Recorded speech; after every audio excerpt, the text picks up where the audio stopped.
자, 93회 전산회계 1급 특별회차 이제 문제 결산 수정 분계부터 결산까지 하고 그러고 뒤에 조회까지 어디 장부를 들어가야 되는지까지 이제 문제를 한번 풀어보겠습니다. 손풀이를 한번 해볼게요.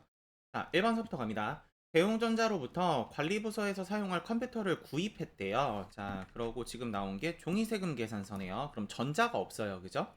그러고 제가 세금 계산서 가지고 지금 발급받았으면 매입한 거죠. 구입했으니까. 세금 계산서로 매입하면은 불공제부터 따진다 그랬던 거 기억나세요? 자, 제가 잠깐 프린트를 보여드리면은 여기 프린트를 보면 불공제 사유는 크게 이제 문제 잘 나오시는 건 네 가지가 있어요. 그래서 뭐가 있냐면은 첫 번째 사업 관련 없는 거, 두 번째 접대비 품목, 세 번째 비영업용 소형 승용차 얘기, 다음에 네 번째 토지 얘기. 물론 이거 말고도 뭐 여러 가지가 있다라고 제가 매매차 강의 때 얘기를 드리고 있고, 세금 계산서에 대한 매입이시면 요거를 먼저 판단해서 여기에 해당을 한다면 불공을 우선순위로 두고, 그게 아니라면은 이제 영세율 세금 계산서면은 영세 매입, 그냥 세금 계산서면 과세 매입. 이해되시죠?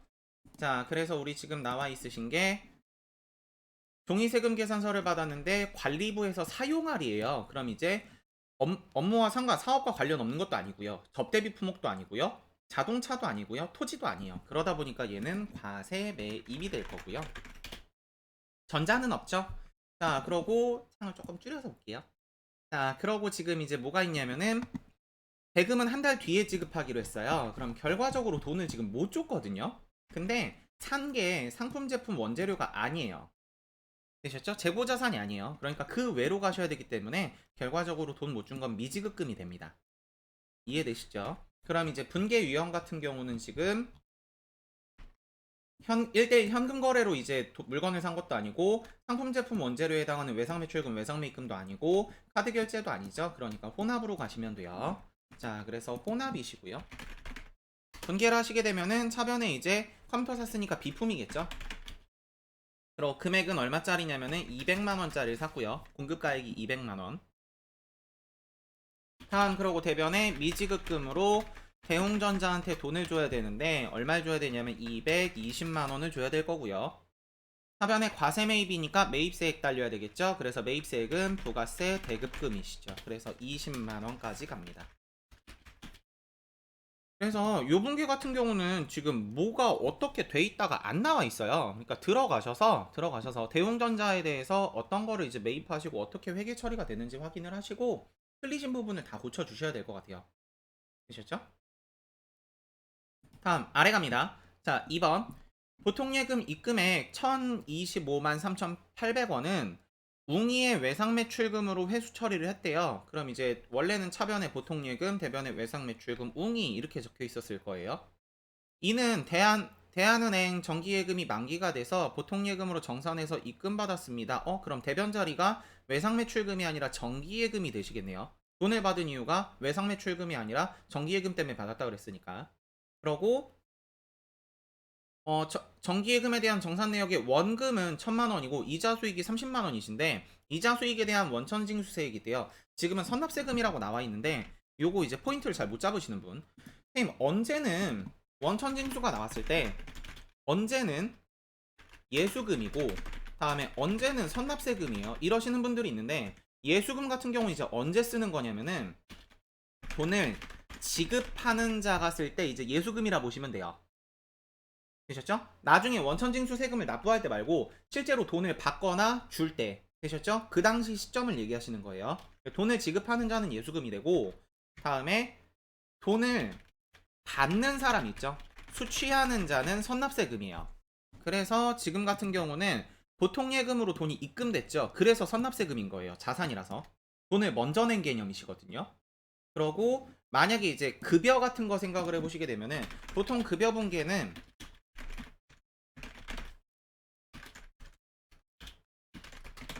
요런 식으로 떨어지시죠.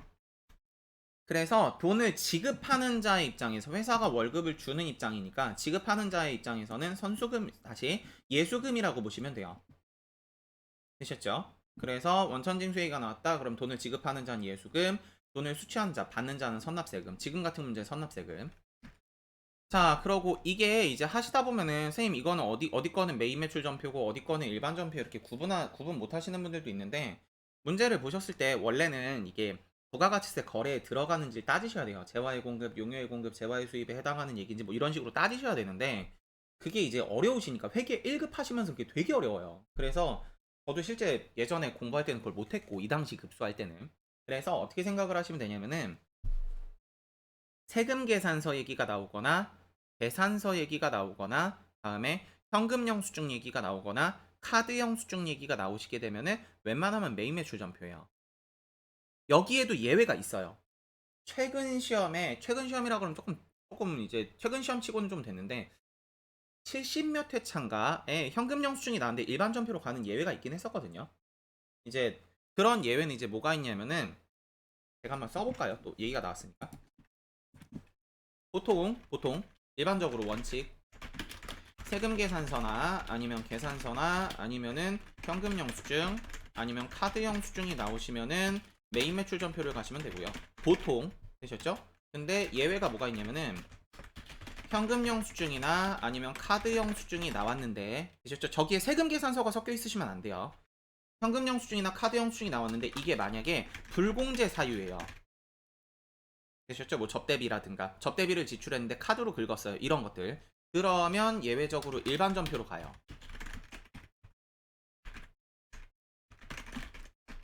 되셨죠? 요게 이제 TAT 2급 하시는 분들, 전산세무 2급은 굳이 안 하셔도 되는데 TAT 2급 하시는 분들은 요게 이제 나오실 수 있거든요.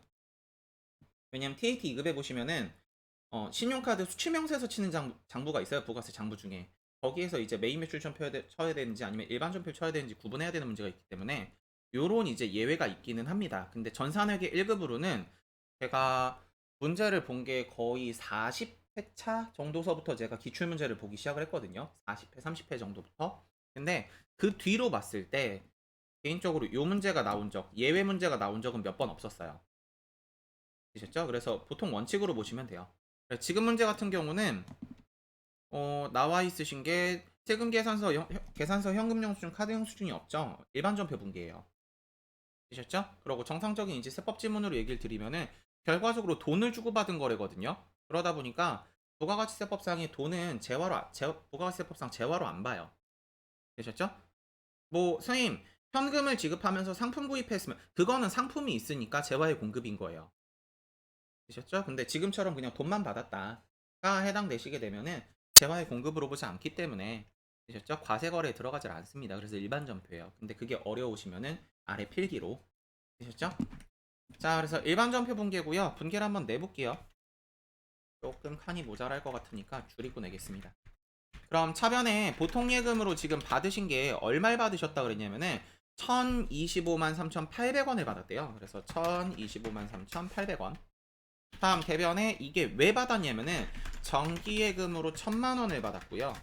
그리고 이자로서 30만원을 받았다 그랬죠. 그래서 대변 자리 들어가시는 게 이자 수익으로 30만원이 들어가는 거예요. 되셨죠? 그러고 선납세금은 자산 계정이시거든요. 그래 자산이니까 차변에 써주셔야 됩니다. 자산의 증가라서. 그래 차변에 들어가시는 게 선납세금 46,200원 요렇게 가요. 되셨죠? 그리고 마무리 여담 얘기를 하나 해드릴게요. 상위급수 하시는 분들, 같은 경우는 이제 전산세무 2급이랑 같이 하시는 분들도 꽤 있으시니까 세무 2급 하시는 분들은 이자 소득 파트를 가시면요. 이자 수익에 대해서 원천징수율이 나와요. 그래서 거기 가시면 이제 14%다 일반적으로 나와 있으시거든요. 그래서 우리 원천징수 할 때는 소득세, 지방소득세까지 포함해서 여기에 플러스 1.4%까지 포함해서 15.4%를 원천징수를 합니다. 그래서 계산기로 한번 두둥겨 보면은 이자 수익이 30만원이래요. 그래서 30만원 곱하기 0.154 엔터 치시면 46,200원 원천징수가 보이실 수 있어요. 되셨죠? 15.4%. 전산회계 1급 하시는 분들은 그냥 무시하셔도 되고요. 세무 2급까지 이제 하시는 분들 같은 경우는 이론 문제로 나오실 수 있으니까 혹은 분기하실 때 안 줄 수 있어요. 세무 2급은 원천징수 금액이 얼마다라고 안 주실 수 있으니까 생각 좀 해주시고요. 다음 그러고 아래 내려가서 이제 마저 계속 결산 문제 가볼게요. 자, 결산 문제 1번 10월 1일에 보통예금에 입금된 900만원은 자, 보통 예금에 입금됐대요. 6개월에 대해서 임대료랍니다. 자, 그래서 장부를 조회해서 월할 계산할 것인데 사실 조회하실 필요가 없어요, 지금. 되셨죠? 그냥 바로 막바로 하셔도 괜찮거든요. 자, 결산분기 이제 얘기를 해보면은 설명은 제가 매회차 해드릴 거예요. 자, 결산분계는 기본적으로 원래 분계가 어떻게 잡혀 있었는지 생각을 하고 원래 분계의 계정을 반대로 넘긴다고 생각을 하시면 돼요. 되셨죠? 그래서 지금 임대료 같은 문제는 분계가 처음에 적혀 있을 수 있는 케이스가 두 가지가 있어요. 기중에 수익으로 적혀 있는지 아니면 기중에 부채로 적혀 있는지. 그래서 만약에 수익으로 적혀 있었다 그러면 차변에 돈 받은 내역이 있고 임대료로 적혀 있었을 거고, 혹은 뭐 임대료 수입일 수도 있는데 전산회계 1금 얘기는 아닐 것 같아서 건너뛸게요. 자, 그러고 기중 부채 같은 경우는 이렇게 한 다음에 선수 수익으로 잡혀 있으실 수 있어요. 그러면은 고민하지 말고 이렇게 적혀 있으면은 무조건 반대로 넘기는 거예요, 계정을. 이렇게 되셨죠? 다른 이제 전산회계 1급이나 전산회계 2급 문제풀이 같은 걸 보시면은요, 똑같은 제가 설명을 합니다. 그래서 이렇게 넘겨주시면 되고요. 그랬을 때 이제 분계 생각을 해보면은 차변에 왼쪽에는 임대료, 대변에 선수 수익이 온다 생각하시면 되고요. 그러고 기중 부채로 처리한 부분 같은 경우는 차변에 선수 수익, 대변에 임대료 이렇게 오신다 생각하시면 돼요. 그래서 어느 쪽으로 해도 금액이 결과적으로 같아 주셔야 되거든요. 장부상 금액이요, 분계상 금액이 아니라. 근데 이제 그렇게까지 생각하면서 하면은 문제가 너무 어려워요. 뭐 어렵다기보다는 오래 걸려요. 생각하는데 이게 익숙해져 있으신 분은 금방금방 하는데 익숙해 있지 않다면은 이게 어떻게 계산해야 되고 올해 들어가는 게 얼마 이래야 되니까 그냥 제가 딱 찍어드리면은 왼쪽처럼 분계가 떨어지시면 되셨죠? 선수가 오른쪽에 이렇게 나오시고 대변에 이렇게 나오신다라면은 언제 걸 쓰시는 거냐면 내년 걸 쓰시는 거예요. 선수 기준이에요. 전 지금 선급 기준이 아니라. 다음 그러고 오른쪽에 있게 이렇게 이제 기중 부채로 처리해서 선수가 차변에 떨어진다라면은 올해 거를 쓰시는 거예요. 되셨죠? 제가 이론 진도를 나가면은 이거에 대한 설명을 되게 자세하게 드리고 이해를 시켜드리는 게 좋은데 문제 풀이를 하실 때는 어떻게 풀면은 빨리 풀까가 더 중요해요. 되셨죠? 그래서 요거를 하나 샘플로 기억을 해주시고요. 지금 같은 경우는 문제 뭐라고 적혀 있냐면은 임대료로 영업 여기 보면 없지만 왜 수익으로 처리했었다라고 적혀 있거든요. 그래서 기중에 수익으로 처리했었으니까 차변처럼 다시 왼쪽처럼 처리를 하셔야 돼요. 그래서 결산분계가 차변의 임대료, 대변의 선수수익입니다. 그리고 금액은 내년 걸 쓰셔야 되고요. 이해되시죠? 그래서 차변의 임대료, 대변의 선수수익이 되고요. 지금 어차피 뭐 내년 거다 올해 거다 해봤자 어차피 절반이기 때문에 상관이 없지만 금액은 내년 걸 써주셔야 돼요. 그래서 900만 원에 내년에 해당하는 3개월 나누기 전체 개월수 6개월 이렇게 가시면 돼요. 그리고 요것도 나누기를 하고 곱하기를 하셔도 되는데 저는 보통 곱하기를 먼저 하는 편이거든요. 그래서 나누기를 앞으로 보내게 되면은 900만 원 나누기 6을 하시면 한 달치 임대료가 나오실 거고요. 거기에 3을 다시 곱해 주시게 되면은 3개월치 임대료가 되거든요. 근데 그거를 자리를 바꿔서 곱하기 나누기로 하시나 아니면 나누기 곱하기로 하시나 결과값은 동일해요. 되셨죠? 그래서 900만 원에 곱하기 3 나누기 6 하시게 되면은 450만 원이시네요. 450만 원. 그래서 금액 450만 원이니까 이 자리 450만 원. 다음에 이 자리 450만 원. 괜찮으시죠? 다음 마저 계속 갈게요. 자, 아래 내려오시면 이제 외화 문제가 있으시게 되는데 외화 문제가 나오시면은 기중분계인지 되셨죠? 아니면 기중은 이제 실현분계라 그러거든요. 실제로 돈을 갚거나 아니면 돈을 받았는지 기중분계인지 아니면은 기말분계인지 미실현분계인지 아직 실제로 돈을 주거나 받은 건 아닌데 되셨죠? 결산이 됐을 때 환율 차이 때문에 장부상이 그냥 반영하는 분계인지. 그래서 기중분계라면은 네 글자로 써주셔야 되고요. 그래서 네 글자가 외환차익, 외환차손 이렇게 가고요.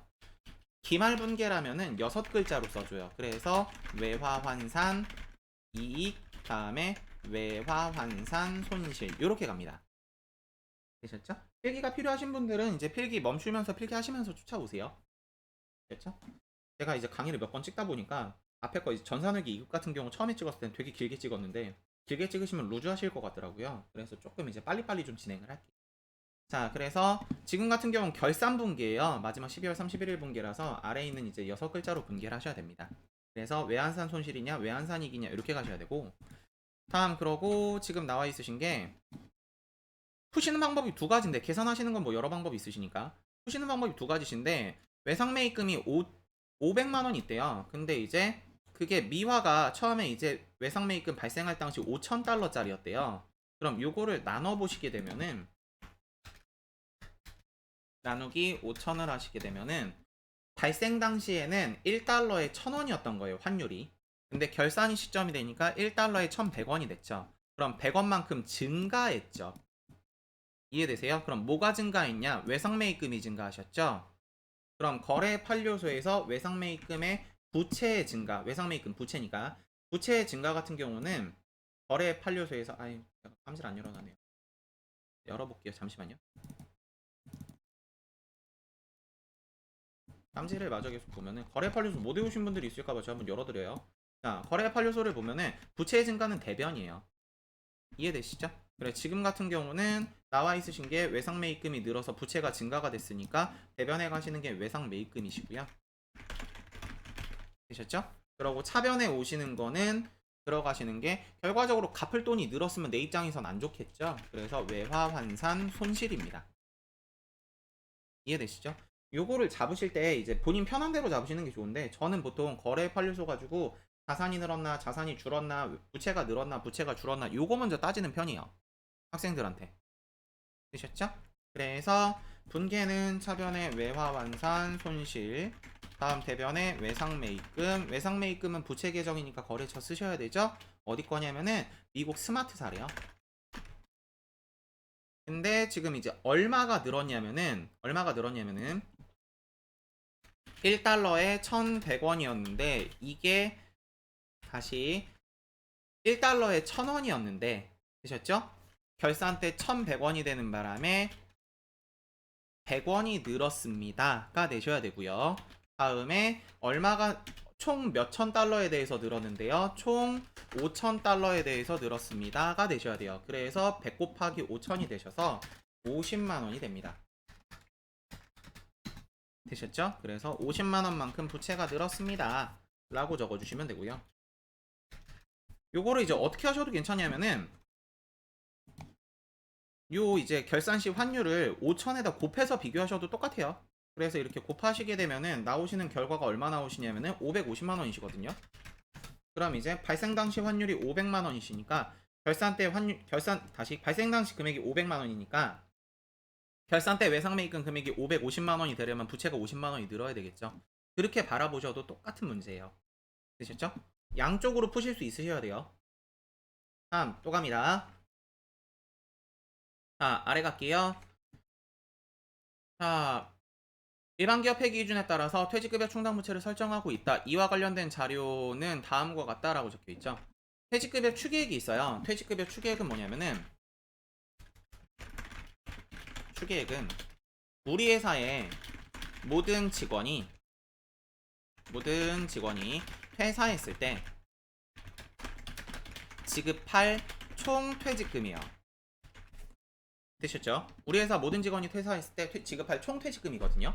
그래서 현재 퇴직금이 현재 얼마 있냐면 6,200만 원을 지급해야 된대요. 근데 회사가 이제 모아놨던 게 왼쪽에 보시면 6천만 원을 원래 모아놨었다는 얘기고 퇴직금을 주기 위해서 그러고 기중에 실제로 지급한 게 1,800을 지급했대요.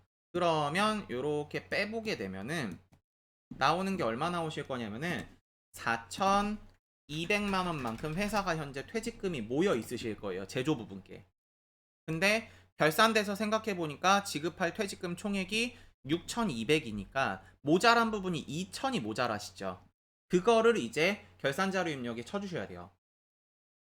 이해되세요? 다시 현재 퇴직금 총 지급할 거라고 기말이 되니까 예상되는 금액이 6,200인데 회사가 현재 기초에 올해 초에 시작할 때 모아놨던 게 6,000이 있었고 그 중에 1,800만 원을 지급했으면은 현재 회사가 가지고 있는 퇴직금 지급할 거라고 가지고 있는 돈이 4,200을 인식하고 있는 거고 결산이 됐을 때 6,200이니까 2천만 원만큼 더 지급할 거라고 예상이 바뀐 거죠. 그러니까 2천만 원만큼 더 잡아주셔야 됩니다. 되셨죠? 그래 퇴직급여 충당부채 같은 경우는 보충법으로 잡으셔야 돼요. 됐죠? 자, 그래서 들어가시는 게 제조 부분 거 같은 경우는 6,200에서 마이너스 6천만원 괄호에서 먼저 1,800을 빼고, 그러고 그 뺀 금액 괄호 있어요. 연산 가운데가 먼저, 아래 다시 뒤에가 먼저예요. 그래서 뒤에 거 먼저 하시고 앞에 거를 빼셔야 됩니다. 그래서 4천만원이시고요. 동일하게 이제 아래 거 관리 부분 같은 경우도 들어가시는 게 전체 5,900 중에 기초가 5,700 있었고, 다음에 1,700만원만큼 감소했으니까 잡혀있는 게 4,000 잡혀있겠네요. 그죠? 그래서 들어가시는 게 1,900만큼 더 잡아주셔야 될 것 같네요. 아이고, 여기 2,000이네요. 2,000이네요. 되셨죠? 그래서 저는 암산잘 못하니까 계산기 한번 눌러볼게요. 자, 1,800을 빼고 마이너스 6,200을 빼면은 2,000, 다음에 5,700에서 1,700을 빼고 5,900을 빼면은 1,900 맞죠? 자, 그러고 마무리로 이제 하나 보여드리고 다음에 마지막 조회 문제 어디 들어가는지까지 나열을 해볼게요.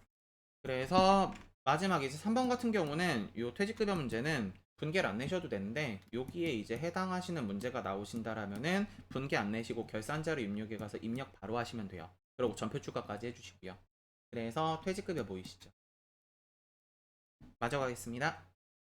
자, 아래 내려오시면은요, 자, 1번서부터 현금의 입금 합계액이 얼마니에요? 현금 물었죠? 현금 출납장 가시면 돼요. 되셨죠? 다음 또 갑니다. 복리후생비 금액 물었죠? 그럼 지금 물어본 게 계정 과목을 물어본 거예요. 그래서 계정 과목 물어보시게 되면은 들어가시는 게 계정별원장을 들어가시면 되고요. 다음에 4월에서 6월분 확정신고네요. 일기 확정. 영세율 과세 표준이 얼마니에요? 자, 그럼 보시면은 들어가시는 게 아래 내려오시면 과세 표준 합계가 아니에요. 전체 과세 표준이 아니라 영세건만이거든요. 그래서 세금 계산 삭개표 가면 안 나와요. 되셨죠? 그럼 이제 요거는 어디 가서 찾으셔야 되냐면 부가세 신고서를 가셔도 나오시고요. 혹시 이거 막 필기하시는 분들은 옆에다 이렇게 콤마 찍고서 필기 추가로 더 해놓으시면 돼요. 문제 풀 때마다 조금씩. 그럼 결과적으로 한 10회차 정도 푸시면은 본인만의 이제 깜지 하나가 생깁니다. 그래서 부가세 신고서 같은 경우는 이제 영세율 과세 표준이나 아니면 뭐 과세 매출의 과세 표준 이런 걸 찾으실 수 있고요. 그리고 이게 아니라면은 메인 매출장을 가도 찾을 수가 있는데, 메인 매출장을 가시면 조회를 2번 하셔야 돼요. 되셨죠? 그래서 저는 부가세 신고서를 이제 적어 드릴게요. 그래서 부가세 신고서입니다. 되셨죠? 그래서 손풀이는 여기까지고요. 입력 시간에 뵙겠습니다. 수고하셨습니다.